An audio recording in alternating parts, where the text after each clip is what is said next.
not a nerd. Nerds. Nerds. Nerds! I'm not kissing a nerd. What is a nerd? Nerd! Holy crap, are we nerdy? Alright, welcome Nerdables to episode 102. This week I'm joined by Sebastian, Chris, and Shauna. Hi guys. And we are going to be discussing the Long Beach Comic-Con, Jessica Jones trailer, DC canceling 7 titles, the new Batman Teenage Mutant Ninja Turtles, and maybe talk a little bit about Star Wars Shattered Empire #1 and Star Wars Aftermath. So, everybody went to Long Beach, right? Shauna did not go to Long Beach. Shauna did not go. Shauna didn't go to Long Beach, but I went. You both went. You know what's amazing is I didn't see Chris until we were getting ready to leave. I didn't see you at all, but at Comic-Con, like I'll run into you guys like 4 or 5 times on the floor without even trying. Well, Comic-Con's a much smaller show, so there's much more. No, I ran into people from work. I ran into people that I recognize from other cons. Yeah. That's always the best. You see people like, I remember that guy. I remember that guy too. You know, I ran into like customers from work. Yeah. But yeah, I never saw you, and the only reason I saw Sebastian is because we were texting each other to meet up at one point. Yeah. And you kind of stay with us though. Yeah. So, what'd you guys think of Long Beach? I felt about the same as last year, but there were a lot more people. A lot more people. There were a ton of people. I was surprised. You see, I've never gone on a Saturday except for, I think the very first year. So this is years ago. Mikey and I went on the Saturday when it was like $25 to get in, and basically I just played video games the whole time because we walked the floor like in 10 minutes. But last year and the year before, I went on Sunday, and it wasn't empty by any means, but it wasn't packed. This year, going on Saturday, I definitely was kind of not shocked, but I was like, boy, there's a lot of people here. There's a lot more people here than I'm used to at Long Beach, and I just chalked it up to being Saturday, to being the first day. Mm-hmm. And I don't know. I mean, have you gone on Saturdays? Yeah, in previous usually years, I do and this go felt on more? Saturday. Okay. This was way more people.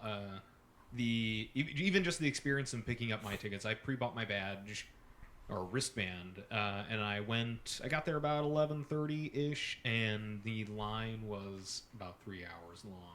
That's amazing because at that point they would have been open for 2 hours. Yeah, the line stretched from the badge pickup to the outdoors to the street, and then coiled back to the outer doors 3 times. So I just resigned myself to buying another ticket and then got a refund on the one I didn't redeem. Which crazy because just the area to buy a ticket if you didn't there was nobody in line. It was just that reminds me so much of the second year of Kamikaze. Yeah. Where the pre-badge pickup was insane, and it was the same thing. You said that someone there mentioned something about yes, this. Yeah, one of the employers. Yeah, there was the same amount of space, but with 3 times the people. Yeah. The floor felt really crowded, but Kamikaze had that same problem the second year, where they're just like, well, we didn't expect this many people to show up because they did some Groupon too that they didn't count. That was the tickets. problem, was the Groupon that they did. Yeah, they didn't count that as tickets, so they really didn't have a very clear number of what was there. That was the same problem where we're in line in the concourse of the LA Convention Center, or the lobby or whatever of it, in a line that doesn't look like it's going anywhere. It's just snaking everywhere. And then anyone who didn't prepay could just walk up and purchase tickets immediately and walk in. Right. Now, I got there at like 9:30.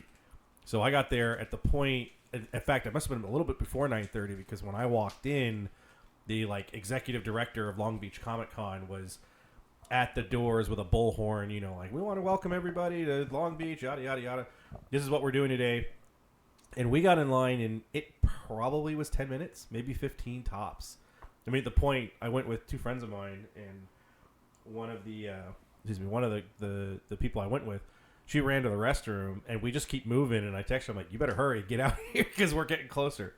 So we had no problem, but that's once it opens. I can't believe that many people showed up late. Yeah. Well, we got that's there an hour and a half after the doors open. We got there at 10, maybe 10:15, and the line was out of the concourse and down all the way. You know how there's the top concrete the drive. outer area that goes right to the street. It goes right to the street. Yeah. When we were driving, they were like, I wonder what that line is for.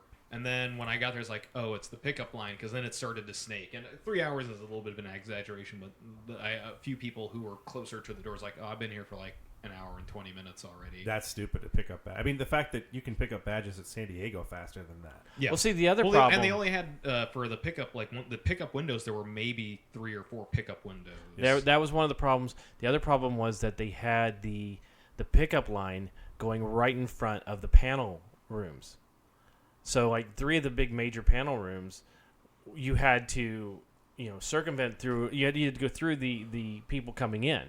And they tried to keep it spread apart, and they just weren't doing it.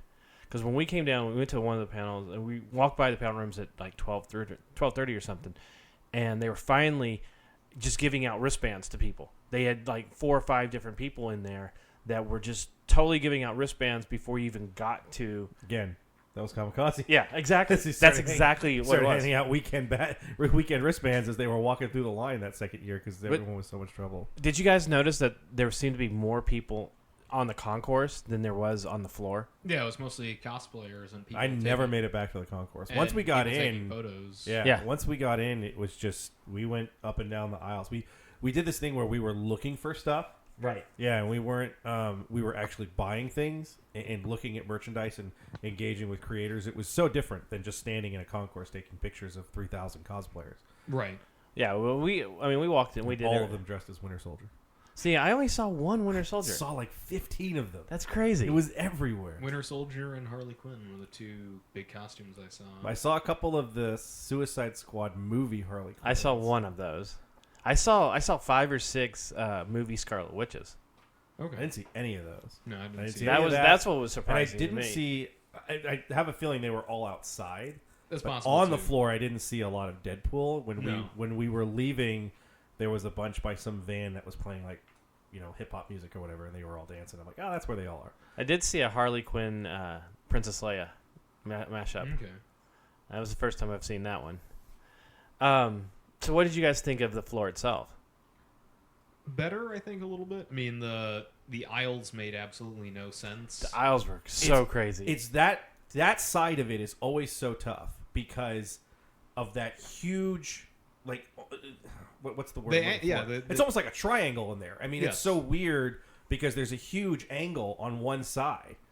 I know when you and I did the show for the store, we were at a spot where we're like, oh, we're right at the entrance. No, wait, are we in the back entrance or are we in the front? We couldn't figure it out. And the same thing, once you got past ours, the aisles completely changed. The people that I was with, we went on if we were to walk in, we would go straight ahead, then, move to the left and then come back and do that as aisle by aisle. And over again, when we would get into a booth for a little while and get out, they would be confused as to which way we were going. Right. They would walk out and go, no, we're just going that way. I'm like, that's not even an aisle. The rows and everything was kind of haphazard. Right. I thought some sections had signs, like Artist Alley had a sign, but then the animator section did not have a big sign at all. It was just like I went to looking for somebody. It was like AI like 30 something. It's like, what section of this is that? And then I looked at like their photo of the map and I tried matching them to the lines. Like, I have no idea because like the signage was perpendicular to the actual table arrangements. Yeah, if you were searching for something, then I wish you luck. The only way I found his table was he posted a photo on Instagram and I was like, okay, what angle is this sign at? And maybe I can... Yeah, there was a couple of booths that I was going back to that I ended up taking pictures of. Like, wait, I got to remember where this is. When we got in there, we went down 100, right there where you first walk in. They have the autograph table set up where you had, Chloe Bennett and John Barrowman's and then all the others, where they had given them like a major amount of space. And then you walk down the aisle, and then everything starts to... You're walking back up like 200 or something. That's when I text Chris, hey, we're at 200. And he's like, we're at 500. When we got over to 500, we had been zigzagging so much. I was like, there's no way. We should have done it like... should have done it like Mad World. Head for the giant X. That's the meeting area.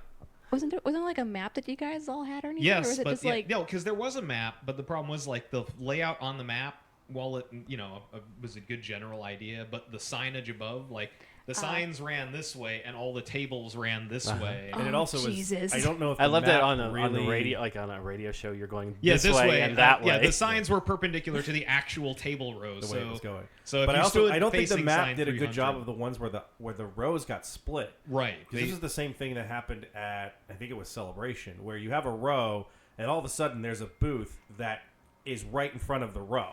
Right. And so you would have to go around the booth to get to the other side of the row and then turn back. Yeah, essentially. So Oh, no. that was quite loud.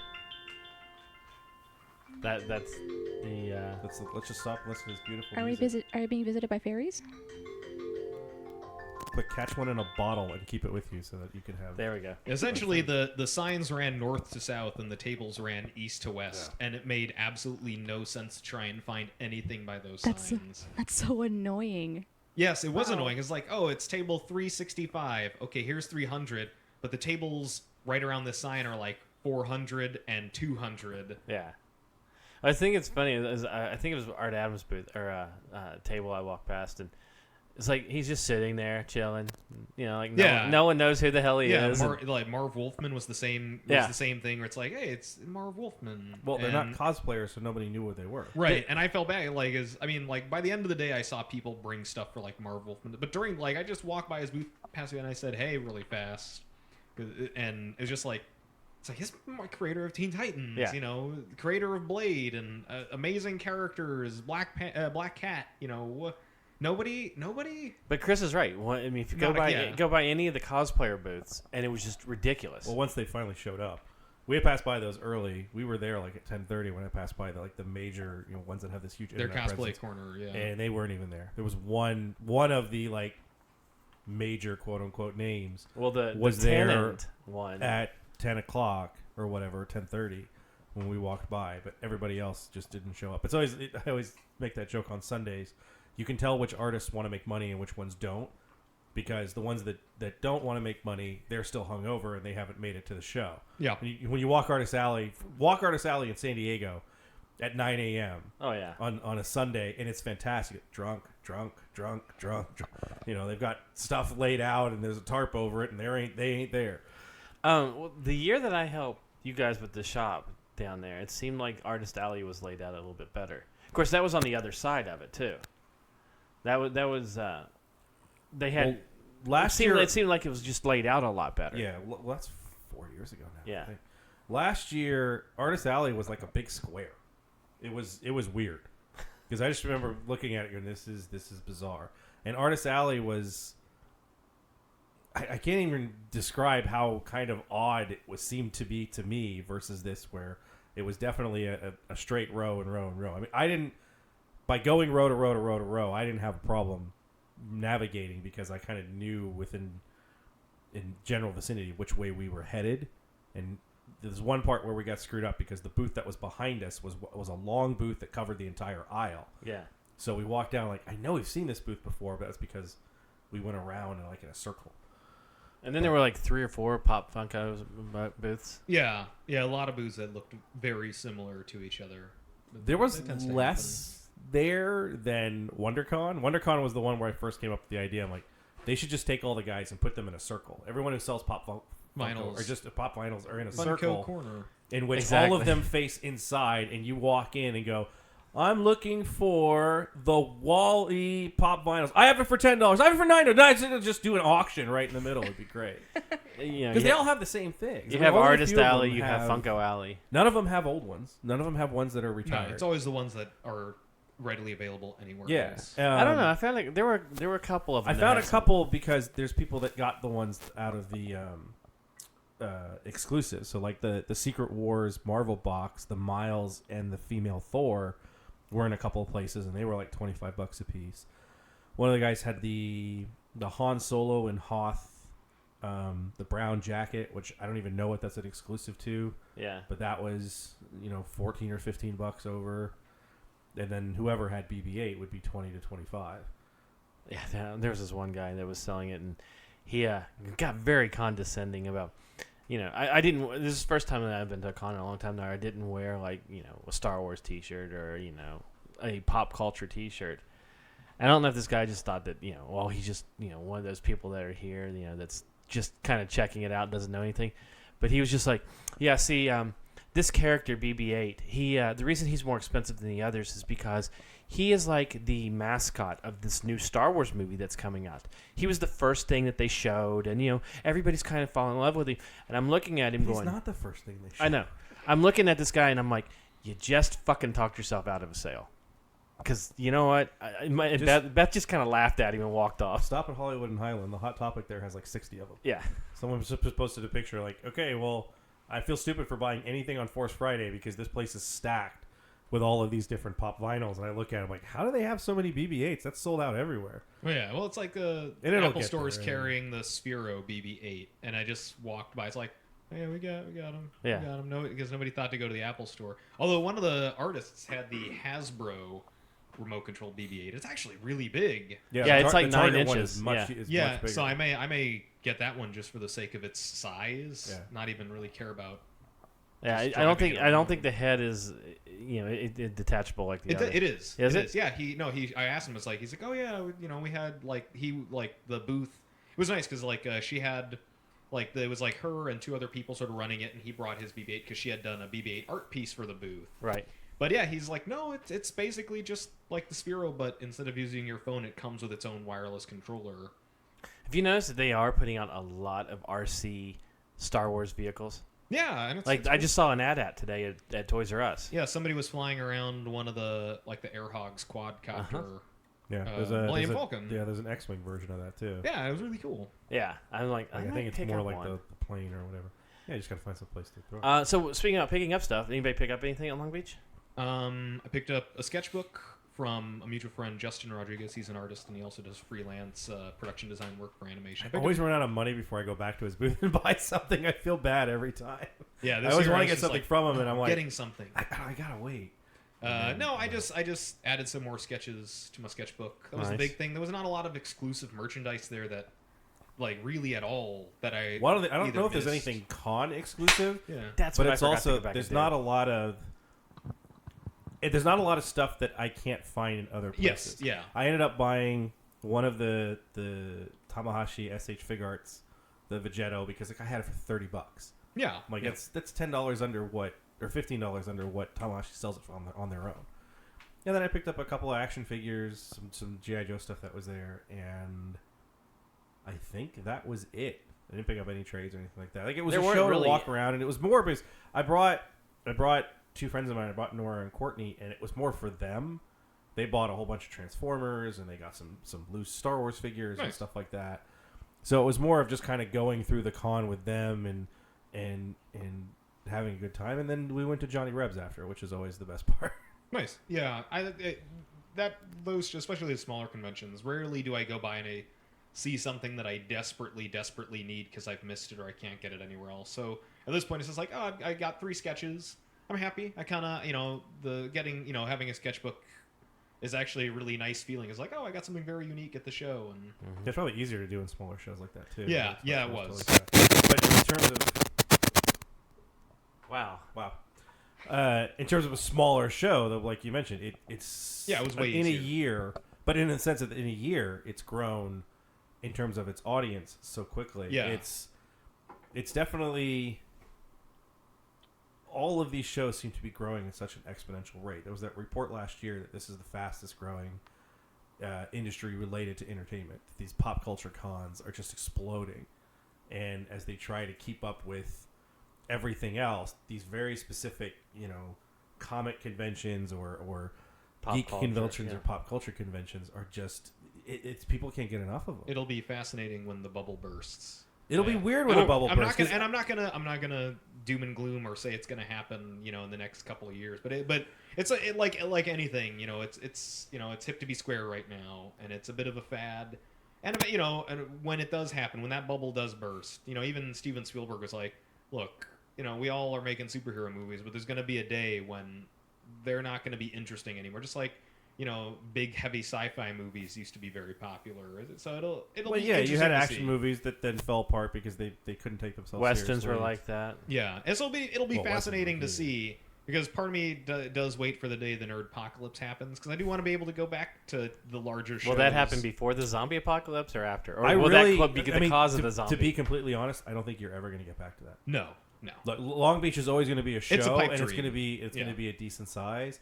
There was an article I read today about there was a gentleman at the Fan Expo in Toronto, and he was talking about the autograph culture of how expensive it is. He took his girls because they found out that the Rupert Grint, who plays Ron Weasley, was going to be there, and his experience of spending $260 to get Rupert Grint and the two brothers, the twins, stood in line for like 2 hours, walked up 5 seconds, take a picture, shuttle them along. He's like, "What are we doing?" Sort of thing. It's like that culture has existed for a long time. Right. I mean, I bought David It's just Prowse's more autograph in localized. 1993 for $15. That's how long ago. This has been happening for a long time. You look at something like this. I mean, all these things are growing. There's all these cons. Yeah, Ventura now has a con that has a decent size. You've got Long Beach has gotten bigger and bigger. Long Beach has 2. Long Beach, the Long Beach Expo that they do in the spring, which used to be a one-day show, which was basically a bunch of vendors would show up and sell crap. Right. Is now a 2-day show in which they have artists and vendors and local shops and stuff like that. So, But it's fascinating, even with the rise in like the nerd culture. Whoop. That's what it is. My mic died. is that what it was? That's what that is. Uh-oh. Our equipment's cursed today. Oh, it's not today. It's every day. Just let it run. Okay. Hello. Can you hear me now? Yeah. Yeah. It'll be interesting, especially with nerd culture. Yeah, it's in vogue. Even comics were really big in the late '80s, early '90s, and then it had its crash, and then it. But the thing with comics is comics, even in the 90s that were big, were insular. They were Yes, big very within the insular. comic culture and with a collector culture. Yes. This is, you have somebody who, I liked that Iron Man film, so I'm going to go to a con yeah. for 3 days that cost me $75 to get in because I dig Iron Man. Right.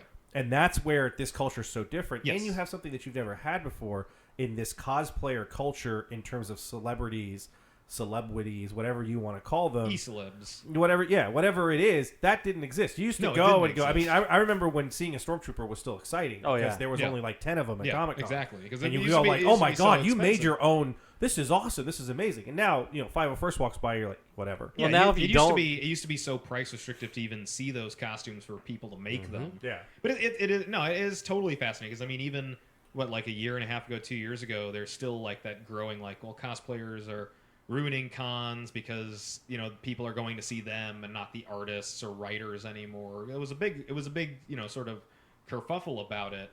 And that stuff is sort of still in the back. I'm not, targeting cosplayers specifically. The only thing that bugs me about cosplayers really though is, and people that cosplay more than one con should know this already and should be very aware of it, is if somebody wants to take your picture, move to the side. Don't stop the entire aisle so one little person can take a picture, because what happens is that one person takes a picture and then 30 other people take pictures right then and there. Well, that's why those concourses have become so huge in terms of Right. cosplaying. Is a lot of them do go out there. The cosplay thing is It's definitely there because but it's still to some degree a concern because you have people showing up to see what would be considered a celebrity, and it depends on where you put them as well. I've heard Right. artists complain about having cosplay in the artist alley because Yes, you have yeah. 40 people that are crowded around, Yaya Han. or someone like that, and it's what ended up happening with Dustin Ewan's booth 2 years ago Right, at Comic-Con, right, where I the guy remember next that. to him finally just screams like, "Could you please get away from the front of my booth? No I one can can't- see yeah. I'm here." Yeah. But there's nowhere to go. These big kind of artists. That's why they moved a lot of those guys at Comic-Con. Yeah, and I think that was that was an interesting solution too. But Yeah. I think at the same problem, I mean, it's right, it's cosplayers now, but even when actors and stuff used to sort of be mixed in, like even at Comic-Con where they were sort of on the outer border of like Artist Alley, where you'd see like the original Boomer. You see like And Lou they- Ferrigno or something. Yeah, Lou You see the guys. Ferrigno. You see the guys that did that autograph circuit before the autograph circuit became Bigger. the big thing. Yeah. Lou Ferrigno used to always be at like Mile High. He used to Yes, be at that corner yeah, or whatever. exactly. Is he still? I think he's still there now. And it was even Sometimes, different yeah. when they used to have like Playboy models used to be at Comic-Con. Oh, yeah. at Yeah. those booths. When my ex-girlfriend found out that I met my favorite Playboy playmate of all time, she's like, "Wait, what?" I'm like, this November '98's at Comic-Con. Like, really? You're not allowed to go. I'm sorry. Aw. But still, I mean, it seemed like at Long Beach, especially if you look through the program guide, the amount of cosplayers compared to celebrities, artists or whatnot, was overwhelming. Like it was like 3-1. But I think that's also the virtue of But also being Los Angeles too. Well, yeah, there's that. And the scary thing is they split because Alamo CityCon was that same week, and 4 or 5 really big celebrity cosplayers was at Alamo City, along with a lot of quote-unquote B level of cosplayers. So for the number that they had at Long Beach, it could have been a lot worse. It's the wrong verbiage to use there. But again, it's just like everything else. It's an interesting phenomenon to watch and see where this goes. They're relatively inexpensive to the type of other people that you pull into a con. Yes. So you can have something like Long Beach that gets Chloe Bennett from Agents of S.H.I.E.L.D. and John Barrowman from Arrow, among other things. And you only need those 2 people because you then have all of these minor celebrities that people will come see. And we'll buy a $35 ticket for one day. Right, just to go and meet, Sam Whitner. Yeah, Sam Yeah. Witwer, or they'll go see like for a specific cosplayer, or even a specific. Like I know I've been like, oh, okay, well, if this artist is going to be there, that has sort of sold me, And it's a comic convention, so I'm going to have fun anyways. But it's always like, yeah, if there's like that tipping point, the one thing that's going to make like, okay, my favorite artist is going to be there. You know what? that has sold me on going. I mean, for me, it's still the price still shocks me for it. Yeah, it was like $35. $35 for a single day. I'm like, oh my god! And when you're walking around it, if you can get through the con, the whole floor within the first hour and a half, just walking in and doing, and looking, not really going if through. it was just me, if I wasn't with Courtney and Nora, I can do that con in 45 minutes because there's a lot of booths that they walk into that I don't care. Right. The first booth that we turn the corner and there's a whole bunch of Star Wars merchandise.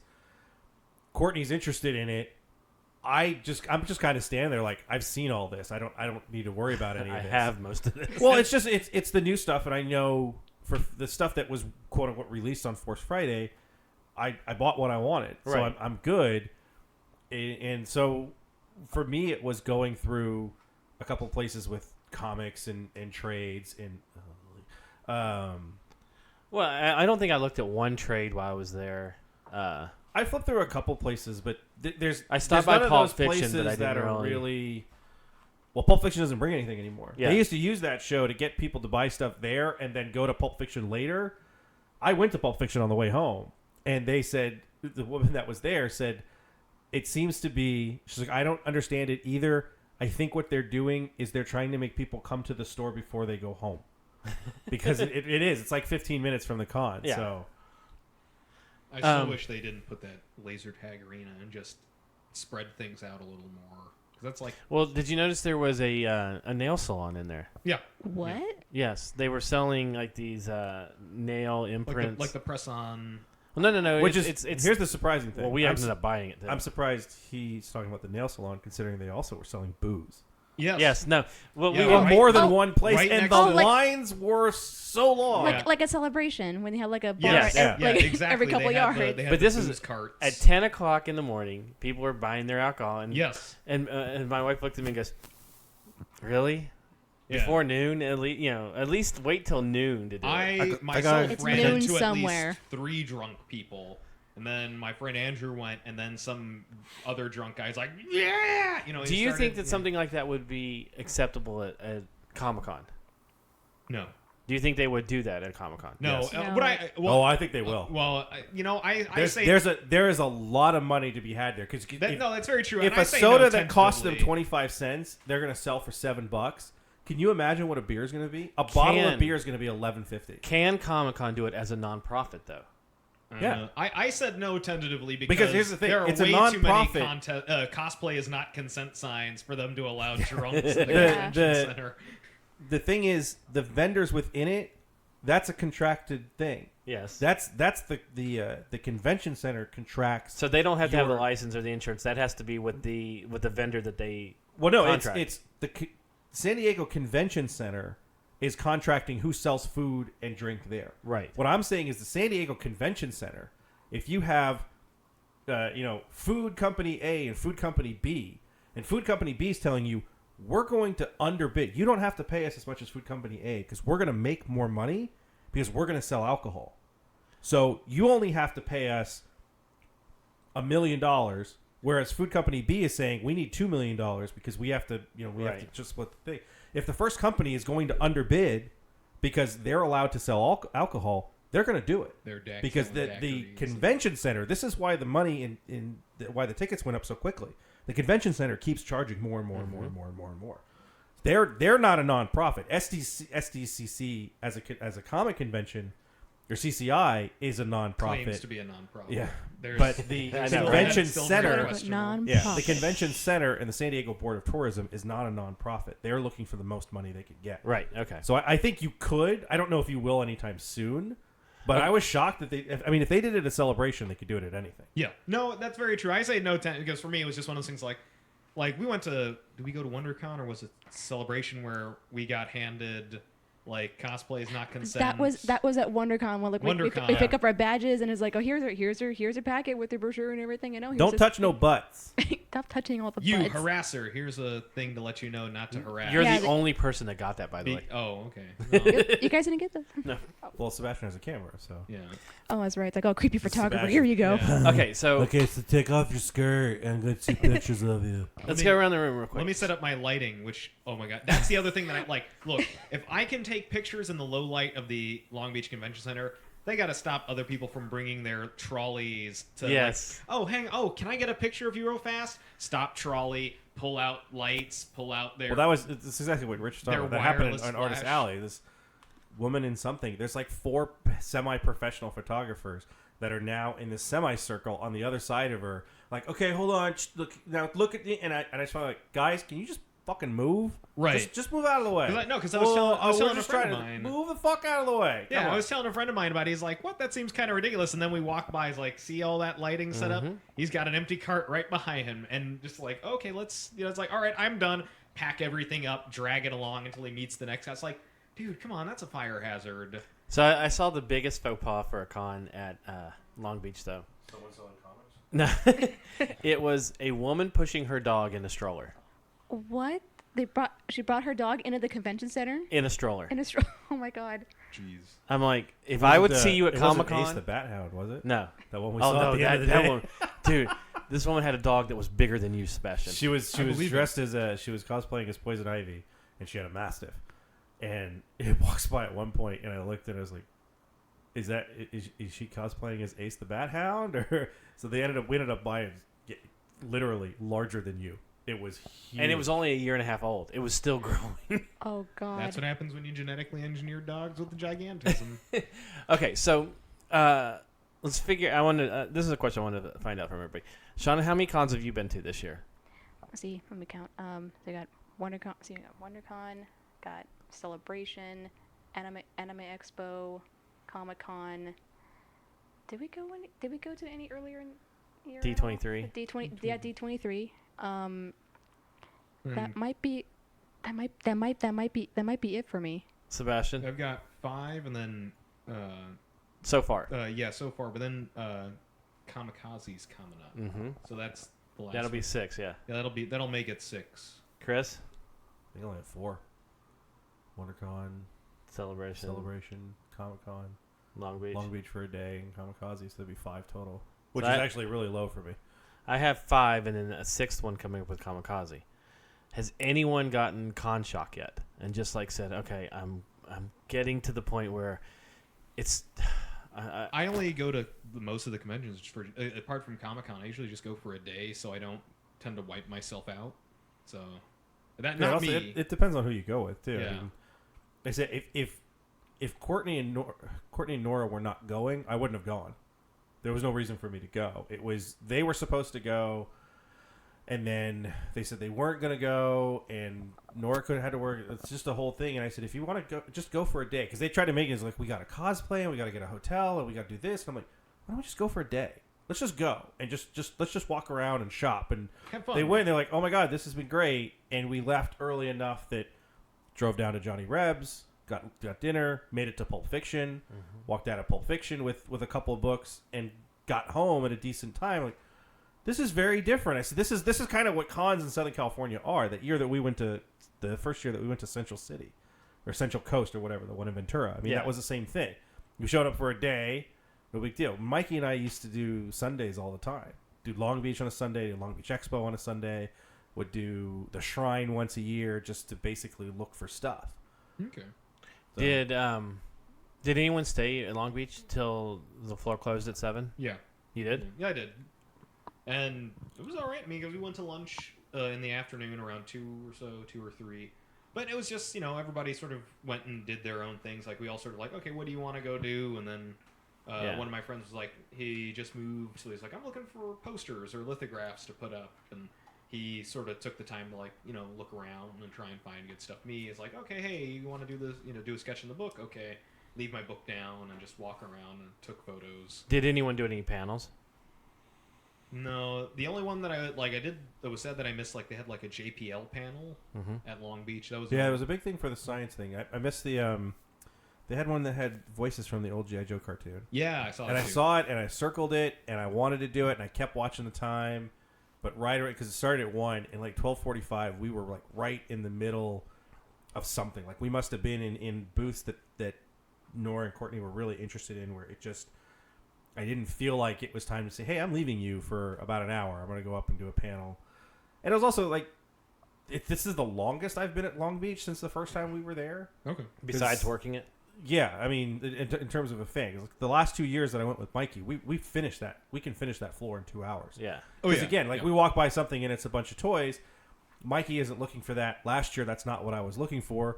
So it was no big deal. I mean, this year I looked at a lot of loose toys. I looked at pop vinyls because I got suckered into it because of stupid episode 7 and I'm an idiot. Well, you bought like what, 6 last week? No, I bought 4 since Force Friday. I bought 2, and I didn't buy them on Force Friday. I bought 2 of the new ones, and then I went back and I bought the Hoth Luke, which is one of my favorite outfits, costumes, whatever that he had, and I bought the speeder bike. I thought I had the Biker Scout, but apparently I didn't. So at some point I'll have the Luke and the pilot outfit. Yeah. That was probably one of the most interesting things. We talked to the guys with the Rebel Legion. One of the pilots was there, and he talked about just the helmet. Because Courtney really wants to do that full cosplay. Yeah. And I just said, I just want to do the helmet. He's like, then just do the helmet. Why don't I just do the helmet? And he explained, there's kits online. You can, on YouTube, or not YouTube, but eBay, you can buy a kit, and it's basically the front shield. It's and 2 pieces, and they come together, and then the mohawk part of it seals those 2. And you just paint it however you want. Yeah, that was the big thing. I was like, I just kind of want to design my own helmet. And he's like, just go for it. If you want, he's like, you can buy a foam head fairly cheap at a places that sell you the can go to hairdressers or Joann's for whatever. $5. Exactly. For $5. I was like, that's kind of cool. And that would be a cool accessory. And I'm looking at him and going, I totally want to do that. Actually, so that was one of the more interesting things. It was almost like when I was at Kamikaze last year and I talked to the Ghostbusters guys, just in terms of interest of like, how do you build a pack? And one of the guys is talking about the difference between the pack from Ghostbusters 1 and Ghostbusters 2 and how hard it is to do the first one because it's built off of a jet seat or something like that. It's like a jet aircraft ejector seat or something. The frame. No, it's the Alice Pack frame, the old like Vietnam era backpack frame. And they're really hard to find. They're really expensive. Yeah, they're really And he also expensive. said that I guess the rainbow... That's the computer cable. The computer cable that doesn't exist anymore. Right. You have to... Yeah, they're like solid blue or something. Well, because in Ghostbusters 2, they made them gray. And also, like, the angle that holds the Neutrona wand is angled in Ghostbusters 2 because it was easier for them to lift them out. In the original, it's just straight up and down. Yeah. There's a lot of differences between them. Because I always wanted to make one. And you can get... like pre-vacuformed pieces. Yeah, then you have to paint them, and then there's some like I know there's some guys like on Thingiverse that have like a 3D printable like pieces for things you can't. Yeah, get. this guy for Rebel Legion, he said there's a lot of people out there, and he gave us a couple of names. Is they're very accommodating to get the inside of the helmet, the foam. Mm-hmm. You can get pieces that are custom to your ears, so it fits better if you decide to wear it. Got to fit an Oculus. How to get the cool. the visor down and stuff like that. So no, that was one of the things walking away. I was like, it's kind of exciting. So it was nicer because I want to do that before summer next year. I want to build my own helmet because I've always wanted to just design a helmet. That's all I've ever wanted to do. I mean, I'd love to have the full pilot costume, but I'm not going to cosplay as Porkins, so that's not going to happen. But just having the helmet you would could do be Porkins' awesome. son or something. No. Actually, that was one of the more interesting things we saw when we went to Forest Friday. They had like basically a blank stormtrooper helmet. Yes. You could draw on it and everything. Yeah, and I thought that was actually a really, really cool idea. And for $20 too. It was $20. It was I mean, not exactly 1-1, but it was pretty close. It was. Well, I don't think. I think it was. It wasn't 1-1. It was like maybe 3/4. I mean, Yeah. it wasn't. You couldn't put it on a head. Right. And it was. But it makes for a great display. Oh yeah, it Yeah. makes it. And It makes if it for a great customizing. Yeah, and I thought that was really cool. Like the box art looked like Ziggy Stardust. Yeah. I And- know. It's like David Bowie Stormtrooper. David Bowie. Since we need to change topics anyways, I'm just going to stop and point out that as we're watching Monday Night Football, the San Francisco 49ers cheerleaders look like they're wearing black latex. Oh, I Because for some reason they have black and red as their colors for the opener. These uniforms are ugly. Anyway. So, anyways, Yeah, let's Jessica move- Jones. Yeah, I was going to say, let's move topics. Everybody seen the trailer, the teaser? I kind of dug it. It was. it was a teaser. It's a teaser because it doesn't really... Yeah. The only thing I thought was cool is Alias Investigations. On See, the door. I like that, and I think they did still that. Curse J.J. Abrams for taking the name. Well, but I think they did that in order to get the Alias fans to realize that Yes. there's a connection. Right, and the and Well, I think fans that are really Alias fans are going to realize that. I mean, her they name's would've in the known. damn title. Yeah, and the Oh, that's true. the other thing I like the purple. If you read smoke. that whole story and you're like, I don't know what this Jessica Jones thing's about. I wonder if it's about that same... It's like, come on, really? Yeah, I did like the purple though. yeah, the purple smoke reminded me of Purple Man's pheromones. Yeah. and the first pictures of David Tennant as Purple Man are out, and he's got like a nice purple suit. So But the best thing about the teaser was that they gave the date of when it's going to air, yes, which is November 20th. yep.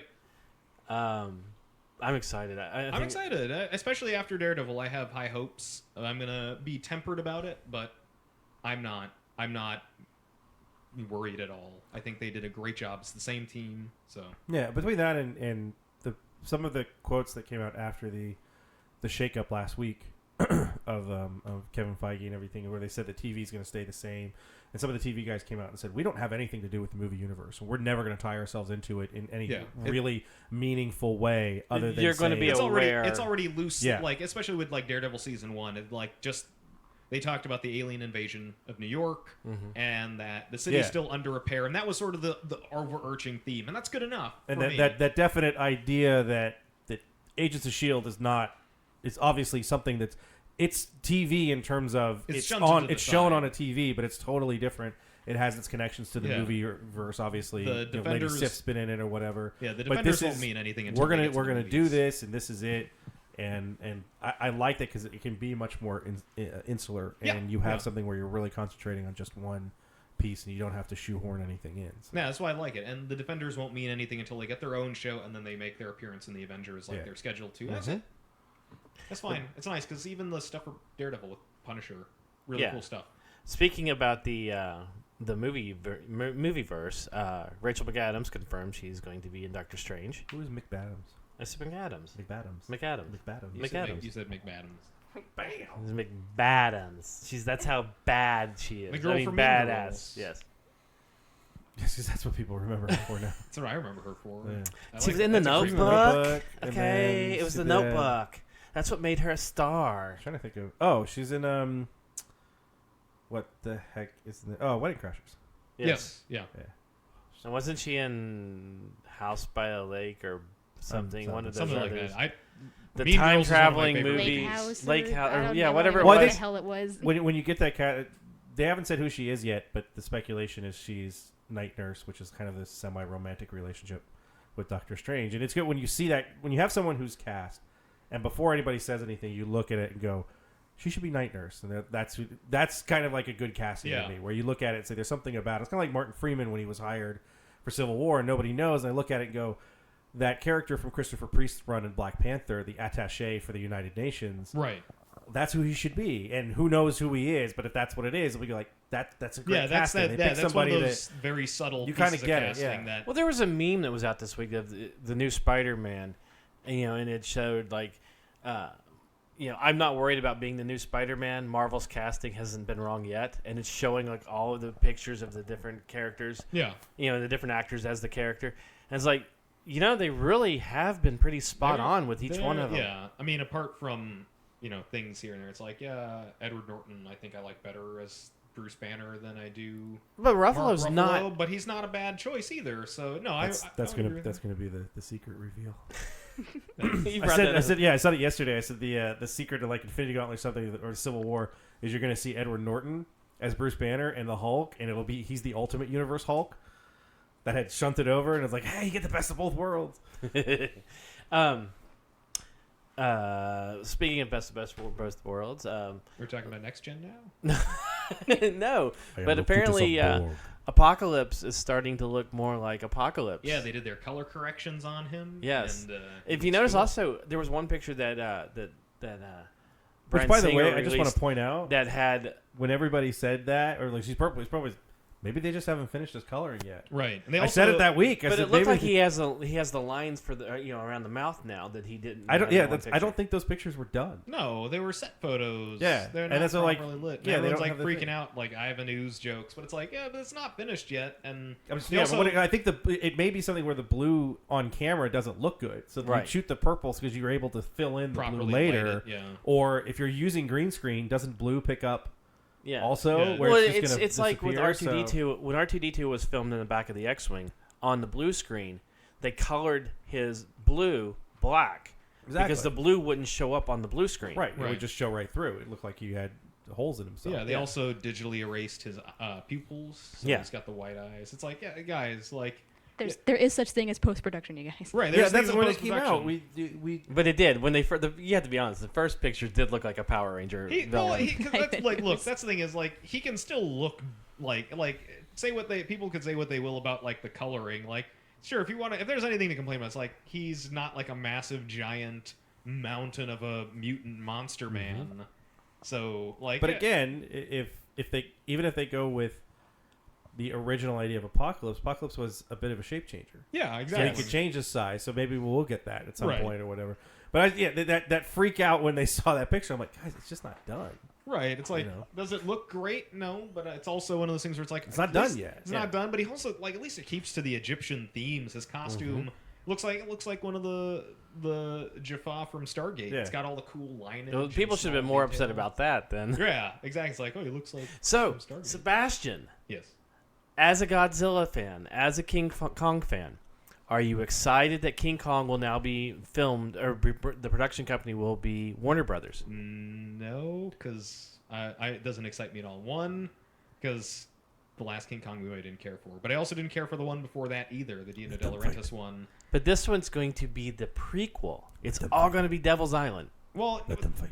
so was the Peter Jackson. I know. That's the That's exact what same thing I That's said. what Chris said. But it's also things like it won't be a prequel to it because it's not Universal anymore. Universal somehow let the rights to King Kong lapse, and they got bought by bought by Warner Brothers. Well, the what they said, the main reason that they wanted it to go to Warner Brothers Let them fight. is because what they're planning on doing is doing the King Kong movie, Let them fight. then doing the sequel to Godzilla. Let them fight. Then after those two, they're having King Kong versus which Godzilla. won't make any Let sense them fight. because King Kong is not that big. So either they're going to have to shrink Godzilla, Let them fight. or they'll have to embiggen King Biggin. Kong Like, to Let them fight. 10 times the size of Skyscraper. Chris, tell him your plot to King Kong versus Godzilla.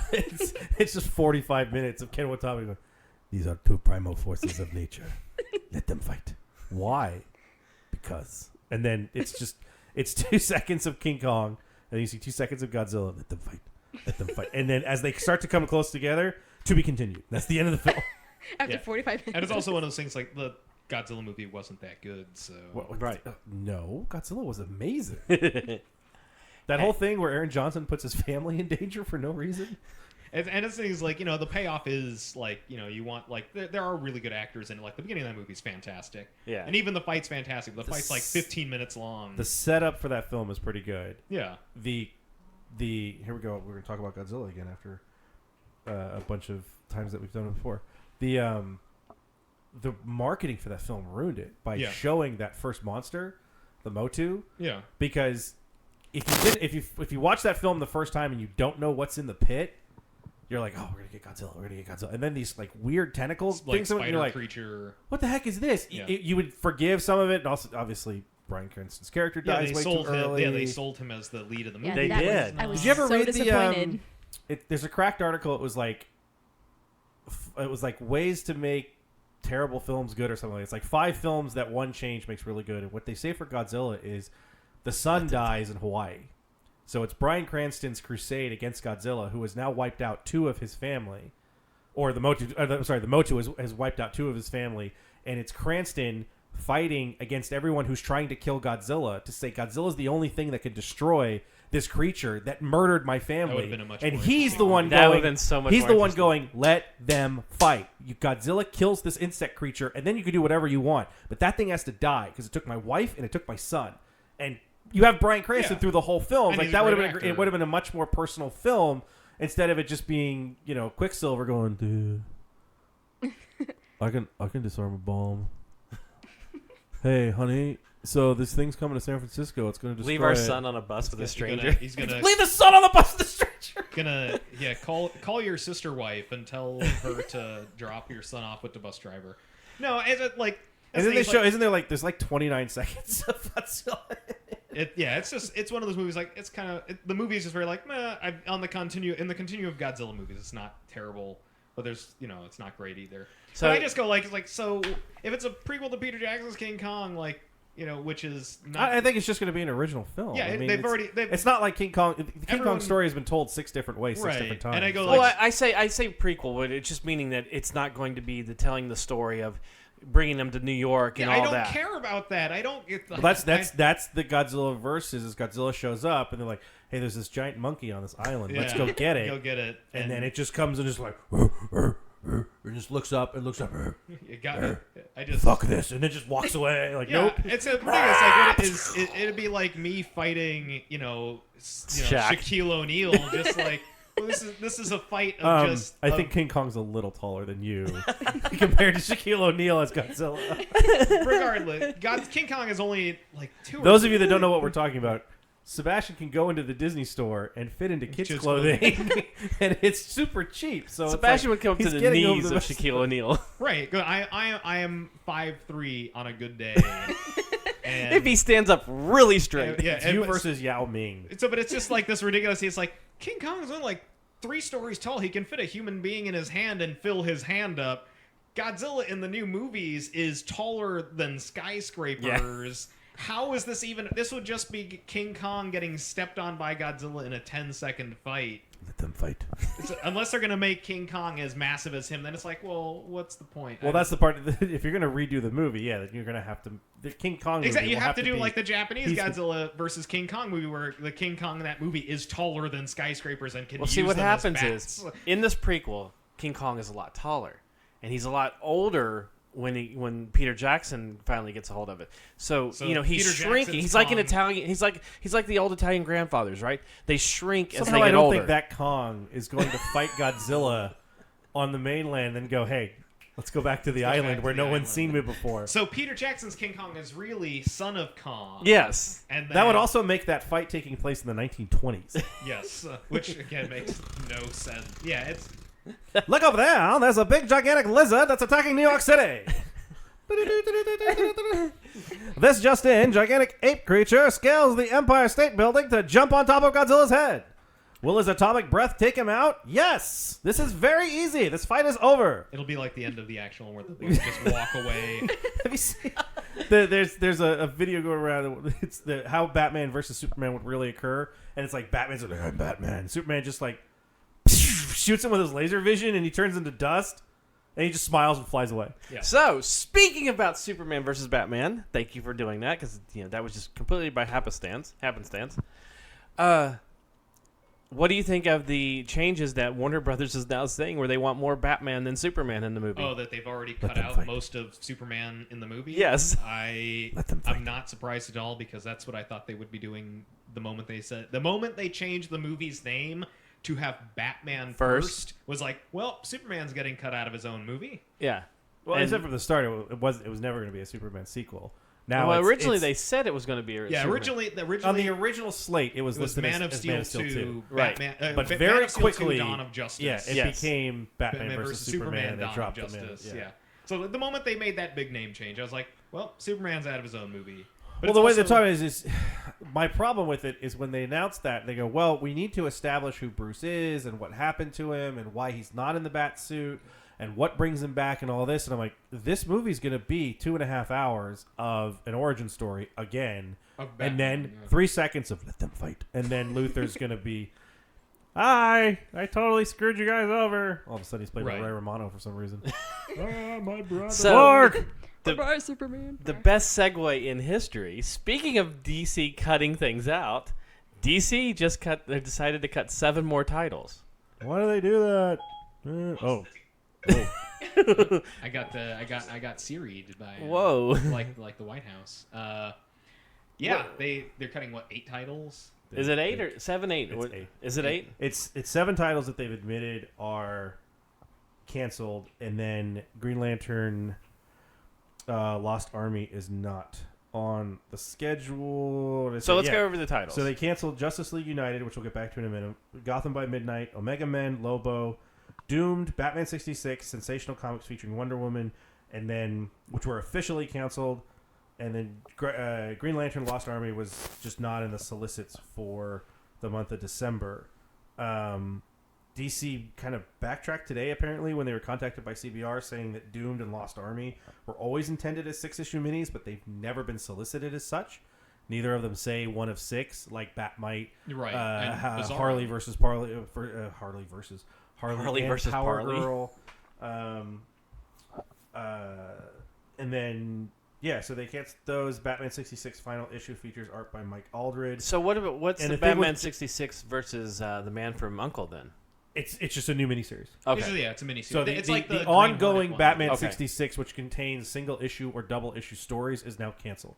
What they'll probably do is they'll solicit pitches for Batman 66 doing whatever. Right, Batman Whether 66 it's versus the Spirit. Green Hornet versus Spirit versus Man for U.N.C.L.E. or even just, hey, I got an interesting Batman 66 story. I think they were struggling to find people who could work within that parameters. This is my personal opinion. The final issue features art by Mike Aldred. It's written by Lee Aldred, just his son. I think so.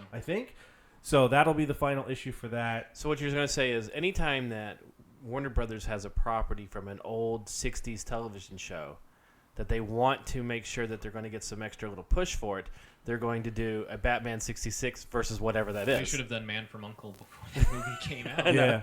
Well, I think you'll see they can do something interesting in this. Is that they've done the Linda Carter Wonder Woman as a one shot, and now they're doing a second one shot. Right. So the Wonder Woman 77. Right. I have a feeling you're going to see that crossover. Batman it's going to be 66, like it's going to be like 77. they're going to be like in 1971. You know, when the beginning of her career, the end of Batman's career, or whatever. I mean, you've got that thing there. I thought that the exact same thing because I was actually hoping that they would do. They were going to do like when they announced Linda Carter, and they would do a Trinity with like a Chris Reeve Superman miniseries. Yeah, or even do George Reeves in the 50s or something. Right, do the right, exactly. You could do 50s, 60s, 70s. Yeah, you can do a radio serial type. Because it's really what that TV show was. I mean, it was just basically a radio series. And then you go even farther and you do the 90s Barry Allen Flash and Adventures of Lois and Clark. And you can just do all of these based on... Which they actually are technically kind of bringing back. Well, it's not the show, but they did announce Lois and Clark, a miniseries about Lois and Clark. They're saying, like, look, I get the feeling they're trying to ease people back into the Lois and Clark relationship. So they're doing a 6-issue miniseries that's an Elseworlds about them having a happy life and Superman and Lois and if they had continued on their... Yeah, if they continued on the relationship path, if it was like the New 52, which has me excited because for me it's like, oh, great, perfect, I get to see that. Well, there's 2 stories like that because there's now a Teen Titans story that has that as well, where the Teen Titans remember that they were they're Titans doing, before or something like that. Yes. Brandon was explaining it to me and I can't remember. Yeah, they're basically doing the like across the DC universe, people are quasi starting to remember what the timeline was before the change. New Crisis. Right. Well, as a Convergence supposedly did, but although it didn't really change part of the way. It's going to be the new Now Crisis. Right, because even in Multiversity, all new, all different, all here, all yesterday, all tomorrow. The old 52 Crisis. All Bleach. So were any of these titles anything that anyone was reading? I mean, obviously there weren't because that's why they're being canceled. But no. I don't know anyone who reads any of them except Justice League United. Yeah, that was the Justice League United was the interesting one because there are 6 or 7 titles that, according to Diamond's monthly chart, sell under Justice League United. Stuff like Midnighter, Martian Manhunter, a couple others. But the JLU, if you're going to use the Justice League in a title, and it's not performing the way that the other two Justice League titles are. Not that they're any great shakes either. That I think is the reason that you get rid of it. You're just like, there's no reason to really publish that book anymore. Right. I was actually not surprised. Like Omega Man, I tried.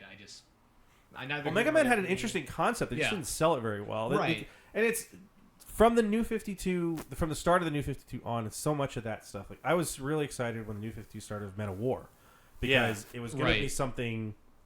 To me, it was really interesting. Like how do soldiers in a modern DC universe actually work? Because if you're sitting there as an army and you're in Afghanistan, you're going, why doesn't Superman just come clean this up?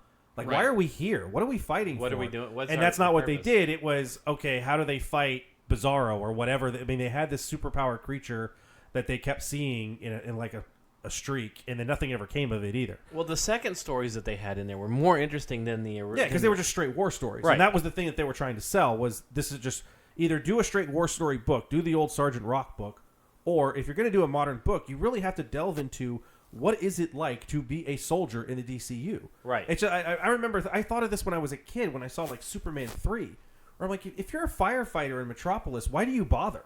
Mm-hmm. If you're just sitting there and just, screw the fire alarm, just go, hey, Superman, can you just blow you got ice breath, right? Just blow this out. They just, okay, I'm done. Well, how am I going to get paid? I mean, that would have been the interesting part. What do soldiers do when they're unemployed? Because the United States military has a huge cutback. They're like, well, the JLA is going to take care of a lot of this stuff, so we're not really worried about it. You do an issue where Superman shows up in Afghanistan and stops the war, and they're all just or the fight. And they're all sitting there like, when you tackle those real life concepts in a comic, a lot of times it falls apart. I always bring up the example: if you gave Barry Allen the power of a U.S. Marshal, he could shut down every single meth lab in America in about 24 hours. Right. There's no way in the Marvel universe that I really believe that Reed Richards hasn't figured out how to stop AIDS. Or cancer. Or anything. It's like, how do these things exist? Right. When you have smaller problems, a lot of times, they always chalk it up to, well, Superman and the Justice League are too busy fighting Darkseid every other week, so they can't, step in and eradicate these street crimes. Then they change it to, well, humanity's got to figure this type of stuff out on its own. I'm not here to save it. That's what Squadron Supreme came out of. That's what eventually the Authority came out of. Warren Ellis is thinking of this idea.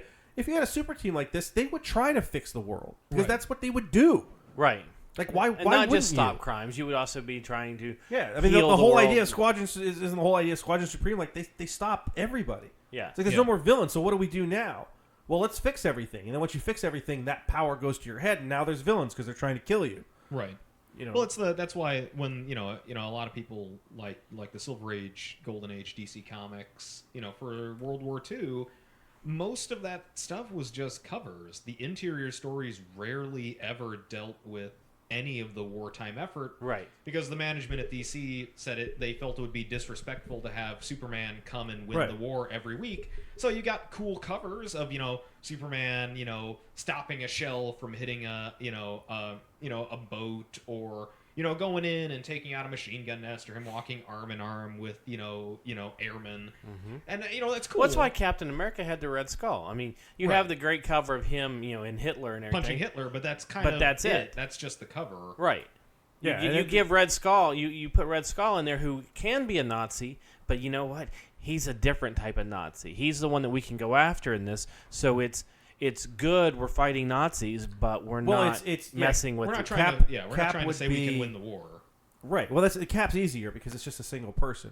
As strong as he is, when they realize Hydra exists and they have super weapons, we're going to take Cap and the Howling Commandos and stick them on them. Right. You don't really think Cap and the Howling Commandos can take on the entire German war machine and win. Whereas when you have Superman, you're like, yeah, I can. Yeah. If you have Green Lantern in World War II, you're like, that guy could probably do Normandy by himself. Like Superman could fly into Berlin, drop right down into Hitler. And, he could just sit there on the beach at Normandy. They could keep shooting him and just like he's shooting all that stuff. Yeah. Jerry and Joe actually did that story as a one page, like how would Superman win the war?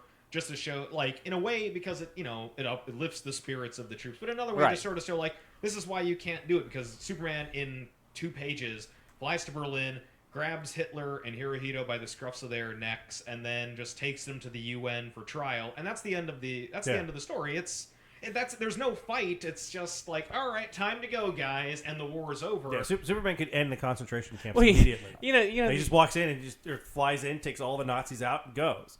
And then he you goes and have grabs a whole bunch of food and brings it in. You know, it's like, okay.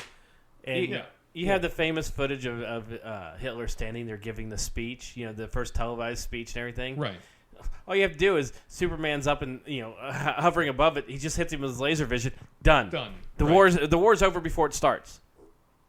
You know. So it's that's why they should have just brought back Haunted Tank for those stories. Right. Do something really weird and out there. But the best Haunted Tank stuff was already written. When they did the Vertigo that Haunted modern Tank. Haunted Tank was terrible. Oh. So.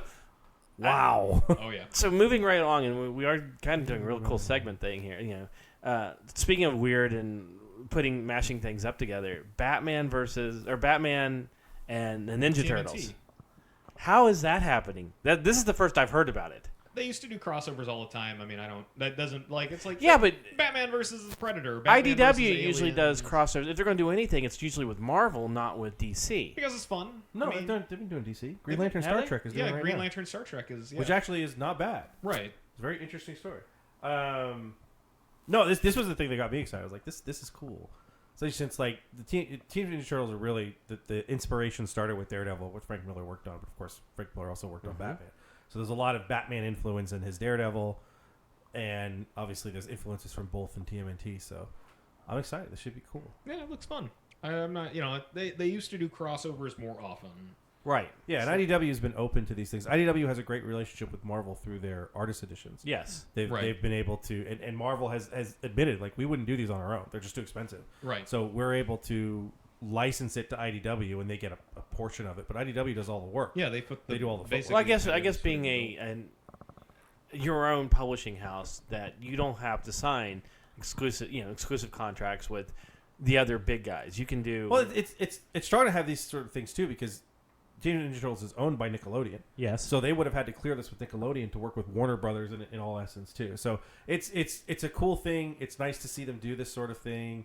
It's going to be a fun story. Who's doing the art? It's Freddie Williams III. Yes. So I haven't seen his stuff in comics in a while. Yeah, but he's solid. He's good. I Who's saw it writing and I was it? excited for it. It's is it? No, it's not James Tynion. Is it Burnham?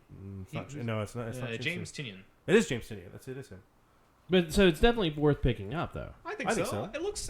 I saw some of the art. It looks kind of fun. IDW stuff is fun. I mean, if you read, it's an in-house crossover when they did Teenage Ninja Turtles and Ghostbusters. Yeah, it was really good. It's fantastic because it's just you're not trying to push it into your regular book. It's just a fun concept where the turtles switch dimensions or whatever it is, or the demon shows up, or it's just. I love when they do the ones where it's just DC used to do this so well with Predator and Aliens, where it's just the Predator exists in the DC universe, Right. and it shows up in Gotham, and Batman designs this new suit. Andy Kubert does the art. It's incredible. It's so much fun. You have Superman versus aliens, where Superman is trying desperately not to kill them. Yeah. Green Lantern aliens. You have Batman aliens, which is great. You have the alien that busts out of the Joker or whatever it is. Yeah, well, they did the Green Lantern alien. They put the xenomorphs on Mogo because it's the safest place in the universe to keep them, because Mogo is the biggest Green Lantern there is. I wish they would be able to reprint those, because the alien stuff is very hard to find. Yeah, and it's really, really good. Of course, the greatest crossover I've ever seen is because it actually makes sense within the universe. Is when Wildstorm still existed. There was a book called Wildcats Aliens, but it didn't have as much to do with Wildcats as it had to do with the fact that the Stormwatch satellite loses it's completely gone offline. The Wildcats go up to investigate, and they find out the xenomorphs are there, and they've killed 2/3 of the Stormwatch satellite, and they crash the satellite in order to kill them, and that's how they relaunched Stormwatch. When Warren Ellis was writing it, he took over in the 40s, and he completely revamped it, and he went in this whole new direction. And this was always his plan. He's like, I need to find a way to kill most of Stormwatch, because I need a small team that's on Earth that's doing these things, and then that's going to morph into the Authority. When the option came up to use aliens, the xenomorphs from the movies, that's what I'm going to use. So it's a shuttle mission. They end up on this asteroid. The xenomorphs are there. They infect the shuttle crew. As the shuttle crew's coming back towards Earth in a Mayday, they end up on the Stormwatch satellite, and then everything goes haywire. Nice. And for the longest time, it wasn't collected. So you would jump from the end of Warren Ellis's run in the actual Stormwatch ongoing, and then the first volume of the next one, and it was just like, due to an accident, half of Stormwatch is dead and the satellite's gone. Now they're on Earth, and you're like, what the hell happened? It took a long time for them to finally reprint it, but it's one of the few crossovers that actually makes a lot of sense. Yeah. Like, you use something that's, you never have to use it again, and it totally changed their entire universe. It was a lot of fun, and it was like the best, one of the crossovers I saw that I was just like, this works. One of those things like, this crossover actually means something. It totally does. That's cool. Shauna, you wanted to say something? I'm just gonna say I did not know that most of these crossovers existed, and I'm about to have a heart attack right now. I'm like, I have to read all of these, like especially that Green Lantern Star Trek one. It's actually pretty good. It's new Trek, but I think beyond that, they're sort of trying to keep them like the classic Trek characters for that series. The Star Trek Doctor Who one was really good too. Yeah, that was the next gen. That was next gen, and it was all the Prime Universe Star Trek stuff meeting Doctor Who. Oh my god! Universe, and it was good. And then because they also used the Doctors from the past as well. Yes, and it was the Cybermen meeting the Borg. And it was fun. It was fun. Oh my god! That's also IDW's lucky because they had both of those properties. They have all of these film and television properties that they get to use. Yeah, and they get to do. I mean, they did the. Didn't they use Ghostbusters like a bunch of different ones? I think they did. They did like for their Convergent, not their own. They like do Contagion. Yeah, they do Infestation and Contagion, and then like Ghostbusters. They did like the Infestation one's interesting too because there's actually.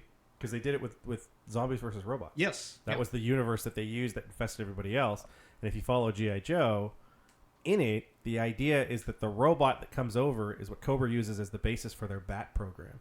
And if you read it, you're like, oh, that's kind of a cool nugget, even though you hate the idea that, they want universe swapping and all this other crap. But if you don't read it, you just don't know it. Right. They're just like, they just develop the bats on their own and they never work. Yeah, and Shauna, you should actually go to a comic shop once in a while. There's like comics in there that are really good. You can pick them up.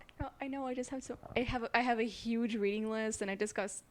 That's the episode we should do at some point. Comic books that you should read. The reading list. Yes. Oh my god. We should do one episode of just comic books that you should read. One. That list. You realize that's my life. That's all I do is tell people what to buy because what they should read. I think we're going to wrap this one up now. We'll get to the Star Wars stuff next time. And, that way, we'll get to the Star Wars stuff next time because Travis has read Shattered Empire. And if he's here, then he can be on that. And it'll give Shauna a chance to read it. And, everybody, if Sebastian decides he wants to read it, then... I'll check it out. Yeah. For Chris, Sebastian, and Shauna, I'm RA saying check us out at Facebook.com, Nerdables, and on Twitter, we're at Nerdables Show. So we'll see you next time for episode 103.